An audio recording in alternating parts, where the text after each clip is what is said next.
Let's pray.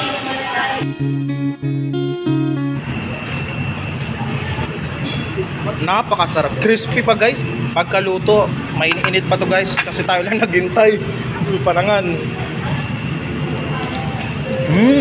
So, hey, what's up? So ngayon guys, for this video guys, nandito tayo ngayon sa Lucao, Dagupan City, kung saan ay may nag-sponsor para kumain tayo sa Kabalin guys. Ako naman, naka-break naman tayo, and then susulitin natin magyan!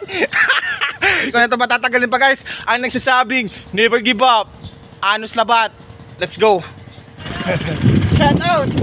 Hey, what's up? Shout out sa mga ICC guys. Namakis ako guys. Excited. Hindi ko in-speak. Nandito na tayo sa may Kabalin guys. So.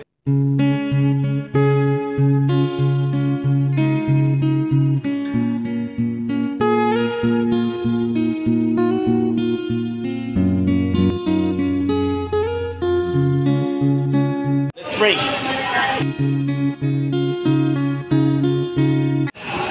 Amen. Ayan guys, sa mga hindi pa kumakain dyan, huwag kayong magpalipas ng gutom dahil masama yun. Dito tayo makakain guys. Akala ko sa kantin lang tayo kasi alam ko sa kantin tayo kakain kasi gulay lang ulamin natin. That's good kasi kawan natin healthy. Para, kasi ang gulay kasi mahalaga yun. Guys, yung kinuha ko guys, 2 taon lang kakain dito. Kaya dalawang parang kumbaga pangalawa na natin to guys. What's that? This is... What's that? Sir, where's your lechon? In 50 minutes. Guys, ako lang ata naghahanap ng lechon dito. Pangatlo nung kain na tayo dito guys sa Kabalin. Sobrang sarap, wala akong masabi guys. Magkano bayad dito bro? Yeah. 488. Makakain ka na ng kung anong gusto mo dyan guys. Maraming salamat sa nag-sponsor. Wala pa yung lechon guys, hinihintay ko yung lechon. Nandito na yung lechon. Napakasarap, crispy pa guys. Pagkaluto, mainit pa to guys. Kasi tayo lang naghintay. Parangan. Ito na lang tayo, lechon na lang. Kasi napaka-crispy guys. Ano ma'am, kung sakaling hindi mo naubos yung pagkain mo, magkano naman? 100 per gram. 100 per gram. Ay, kikiluan nyo. Pero sulit yung pakaluto niya. Wala kang masabi. Napakasarap guys. Oh, wala 4 na tayo. Yun.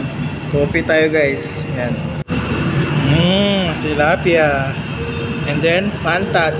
Oh, basta akin guys. Sobrang sarap kasi. Lang natitira guys. Tapos coffee. Pakwan guys oh. Hey, what's up? So ngayon guys, tapos na tayong kumain sa Kabalin. Shoutout nga pala ulit sa nag-sponsor. Maraming salamat po sa blessing. Yun, naka-experience tayo doon sa Kabalin. Nakakakain tayo ng maayos. Nabusog tayo guys. Sobrang sarap sa pakiramdam na makakain ka doon sa Kabalin. So yun guys, dito ko na tatapusin itong video na to. Maraming salamat sa nagubos na naman ng oras para patapos itong video na to. Ang nagsasabing never give up, Anos Labat. Let's go.